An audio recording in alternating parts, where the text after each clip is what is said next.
¿Qué pasaría si pudiéramos leer una novela escrita en tiempo real mientras estaba pasando afuera de tu casa la Segunda Guerra Mundial?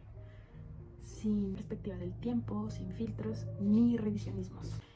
¿Y qué pasaría si esa novela escrita a mano en una libreta, con una letra súper diminuta para que te alcance el papel, sobreviva a su autora y también a la guerra? Eso es Suite Francesa de Irene Nemirovsky. Es una obra inconclusa, pero profundamente poderosa. Una novela que sobrevivió al horror, que fue rescatada del silencio, del miedo y del olvido. Irene Nemirovsky, ¿quién fue? Fue una escritora judía, ucraniana, nacionalizada francesa, famosa en los años 30, aclamada, incluso recibió premios en vida, pero que después cayó al olvido por su origen y su cultura. Fue arrestada lastimosamente por los nazis cuando Francia estaba ocupada en 1942 y enviada a Auschwitz, donde encontraría su triste muerte. Sin embargo, antes de eso, nos regaló muchos libros y en especial, o en específico, nos regaló una novela sin final, pero que fue una novela también escrita como con la urgencia de quien no sabe si habrá un mañana, pero que aún así tenía como el deber de dejar retratada un poco lo que estaba pasando en Francia durante la ocupación nazi.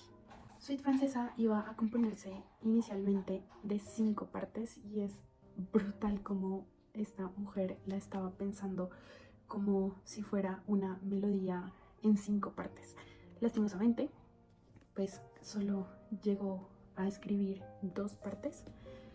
Tempestad en junio, que es como el éxodo desesperado de miles de civiles franceses huyendo de París ante la llegada de los nazis, y una segunda parte que se llama Dolce, que es la vida en un pequeño pueblo francés durante la ocupación, donde los soldados alemanes no siempre son monstruos, ni los civiles héroes. Yo creo que la grandeza de Irene está en saber retratar a sus personajes, de pintarlos, de darles vida. Aristócratas desorientados, campesinos resentidos, artistas arrogantes, soldados también divididos entre la obediencia, la violencia, el amor, la ternura, la posibilidad de otro futuro y también otro presente. Yo creo que lo más valioso de este libro es que no hay villanos, no hay héroes en capas, solo hay humanos sobreviviendo al caos. Y siento que eso es algo muy valiente de Irene, teniendo en cuenta como que por su cultura y su origen judíos, pues fue al final como lo que la... ¿no? Pero aún así, aún sabiendo que ella podía morir y aún sabiendo el posible final de su vida, ella decide retratar lo más fiel posible la condición humana, que no es ser ni héroes ni villanos, sino simplemente humanos. Y lo más impactante es que yo siento que no hay moralejas claras y siento que la autora no pretende dejarnos una moraleja, sino situaciones al límite, decisiones difíciles y también consecuencias con las que muchos de estos personajes tendrán que vivir por el resto de sus vidas. La ocupación alemana no es solo un telón de fondo, sino también un campo de prueba para el alma humana, si creen en el alma humana. Algo que me dejó sin aliento es que no fue escrita desde la distancia, no fue escrita con documentación como una historiadora o un historiador, sino que fue escrita mientras todo sucedía, mientras la propia Irene estaba en su casa sitiada, preocupada por sus hijas, por su marido, porque casi no tenían dinero, modo de sostenerse, porque no podían recibir tanto. Creo que por eso no hay lugar para un final épico y patriótico o finales cerrados, buenos o malos. Todo es incertidumbre, todo es miedo, todo es...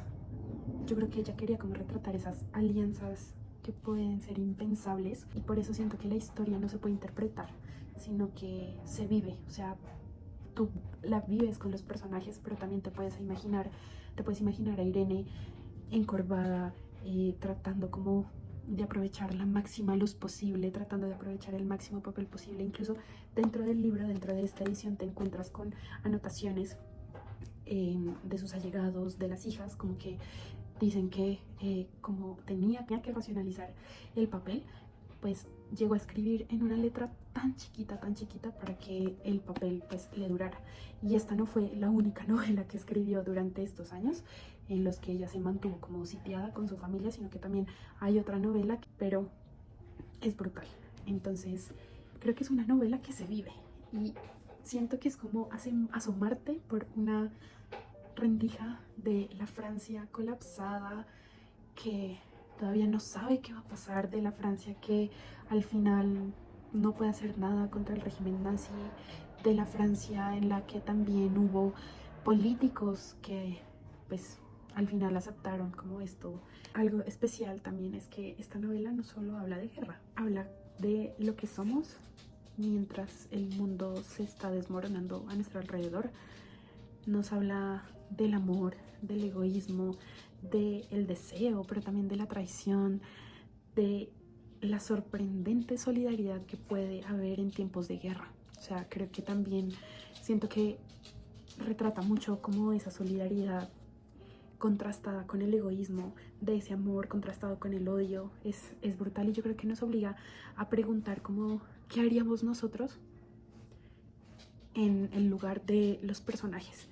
Y creo que también no es algo como que está muy lejos, porque al menos en nuestros países latinoamericanos hemos vivido guerras internas, donde nos han perseguido, donde a la gente la han perseguido por sus ideas políticas, donde ha habido desaparecidos por las dictaduras, pero también por el colonialismo que vivimos. Entonces sí es una pregunta cercana. Entonces también es como, ¿cederíamos o resistiríamos? Por el contrario, pondríamos en riesgo a todo el mundo para salvarnos. Podrían hacer el amor en medio de todo eso. Lo más inquietante es que, pues, lo que les decía, como que no hay héroes, no hay villanos, no hay monstruos. Es un retrato de la humanidad. Hablando un poquito ya como de la concepción de la novela, esto es algo pues que lo pude leer en esta edición, que la recomiendo mucho, y es que Irene, o bueno, nos cuenta que Irene pensaba esto como una sinfonía literaria en 5 partes. Manuscrito, escrito, como ya les decía, con una letra súper minúscula en una libreta de piel, fue guardado por sus hijas durante más de 60 años. Ellas, digamos que lo consideraron por mucho tiempo un diario y pues en ese sentido como que no lo leyeron, también no solo por respetar la intimidad de su madre, porque creyeron que era un diario, sino también para no volver a sentir el dolor de lo que ellas también tuvieron que vivir, porque ellas también vivieron en la incertidumbre por mucho tiempo de no saber si sus padres estaban vivos o no. Cuando ya tuvieron como el valor de leer esta pieza, pues se encontraron como con esta obra maestra, y digamos que a partir de eso pues la obra pudo ser publicada por primera vez en 2004. Se convirtió en una pieza, en una obra de resistencia, en un acto de memoria, en un acto también de, no sé si de justicia, pero sí como de esa resistencia, y yo creo que también un poco de alguna u otra forma del perdón. Yo creo que es brutal porque estas 2 niñas pequeñas, asustadas, las hijas de Irene, pudieron guardar esto, y es una novela sobreviviente. O sea, creo que es la Irene sobreviviente, porque sobrevivió al silencio, sobrevivió al exterminio, y yo creo que es como leer un milagro. O sea, yo creo que esta novela y la otra que también ella pudo escribir en esos años son, o sea, son tesoros, son joyas que deberíamos agradecer que las tengamos aquí. Debemos agradecer a esas 2 niñas pequeñas que las llevaron consigo como si fuera lo único a lo que podían aferrarse, porque literal esa valijita, ese diario de piel, esa libreta de piel, era lo único que les quedaba de su familia. Entonces sí, si les gustan las novelas históricas, pero también que combinan como esto histórico con giros envolventes, si buscan personajes que con los que puedas respirar codo con codo, que te incomoden, pero que también que te conmuevan. Si también quieren leer una historia viva, una historia abierta, una historia escrita literal desde dentro del incendio, desde dentro de lo terrenal, del encierro, que Suite Francesa es imprescindible para esas personas que pues les gusten este tipo de historias. Y no solo por lo que cuenta, sino también por lo que significa, o sea, por el milagro de tener esto hoy con nosotros, de que vio la luz y de que además es como un telón que se abre y en el que podemos sumergirnos en lo que literalmente estaba pasando en ese momento, pues, y en donde está ambientada, en Francia. Que es una novela que nos recuerda que la literatura también puede ser un acto de memoria y de amor y de solidaridad frente a la barbarie. Como siempre he creído, desde que soy más consciente, leer es un acto político. Y para todas esas personas que siguen diciendo por alguna razón que el holocausto no existió, que la guerra no existió, creo que es una manera de resistencia y de decirles, sí, aquí está, aquí están las memorias un poco también ficcionadas de una mujer que fue víctima de la barbarie de los poderosos. Entonces, nada, léanlas si les gustan ese tipo de historias.